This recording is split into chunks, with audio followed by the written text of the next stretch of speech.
Hello, and welcome to the Kathleen Spracklin podcast. I am a woman on a mission to help you get the Zettelkasten of your dreams on your work table beside you. Well, I'm dealing with a pretty simple question tonight, which has to do with zeroing in on exactly where you want to place a card. I've discovered in my own personal Zettelkasten, and this is what tonight's episode comes out of, is my own personal experience, that sometimes when I'm going to place a card, the one that I spotted in the index that may be the best of what I found in the index as far as the match goes, might still not be the perfect match. I'm sometimes better off to look at adjacent cards. And to show you what I'm talking about, I have an example set up in the down-facing camera.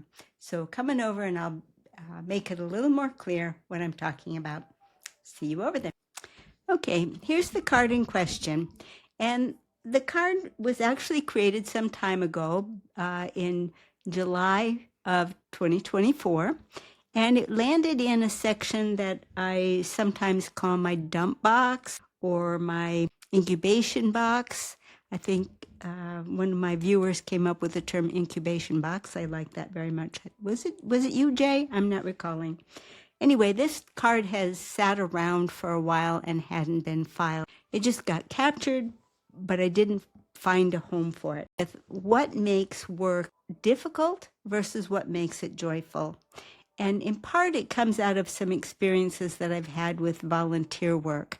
And it has occurred to me in those circumstances that it isn't the work that wears people out for volunteer jobs, it's the worry. Because if you're going to be doing a volunteer job and then you're in danger of somebody criticizing you or getting in trouble for the way you did it, that can really be very wearing. But if you show up and the people that are in charge are well organized and you know exactly where you need to go and be and do your job, then it's not wearing at all. So it dawned on me also that when I'm doing my work, if I think about when I find the work draining, it's because I haven't really taken enough time to get the uncertainty out of what it is I'm trying to do. And that it's actually the confusion and the uncertainty that are draining. Whereas if I'm making steady progress, then I have a state of joy. So I went to file this card, and it seems to be, ended up finding one where it shared the word joy.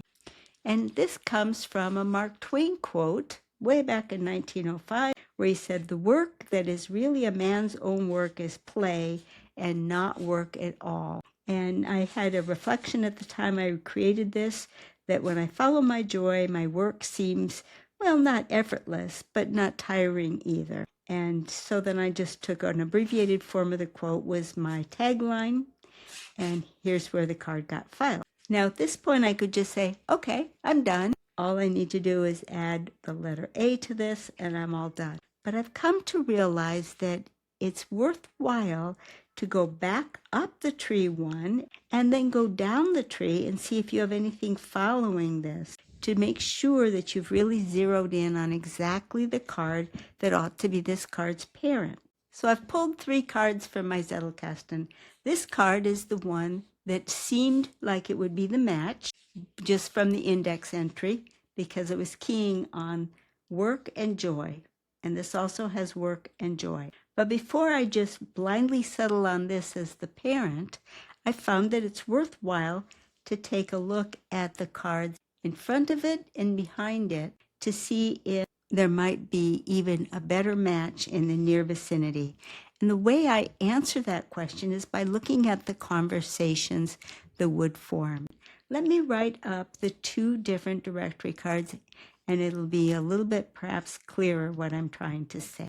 Okay, I've created both directory cards as though I were going to place this new card either with this card as its parent or with this card as its parent. And let's see how the coherence of the conversation varies from one choice to the other. If the heading line of my conversation is work that is yours is joyful play, well, time is a limited structure longs for the limitless time of play, but work Confusion and uncertainty can be draining, and steady progress leads to joy. Okay, so we're on the topic of joyful play, and then suddenly, what? We have a different reason to get joy, steady progress. It's okay, and if I didn't have another choice, I would not hesitate to use this one. But let's compare the other conversation. If I use this card as the parent, then I get this conversation. Say yes to the path that leads to greatness. Work that is yours is joyful play. Work that has confusion and uncertainty is draining, but steady progress leads to joy. It's subjective. You get to choose. Or as I always say, the new card gets to choose. This card gets to say, which conversation do you want to join? And the fact is that this conversation seems more coherent. And I'm actually going to make this card the parent, and consequently my new card will have the number 1G, 2B, 3E, 2B, 2. And here is where the new card will fit in to the tree. It's a subtle point, but it's something that I'm now going to keep in mind more. That I'm not just going to be comparing two different cards that the index gave me and say, is this one better than this one? Instead, once I've done that step, I'm going to take it one further step and look up and down the neighboring cards to make sure that I've really connected with the best possible conversation for this card to join. Because it's the conversations that are going to stimulate your mind and that are going to give you the fresh ideas.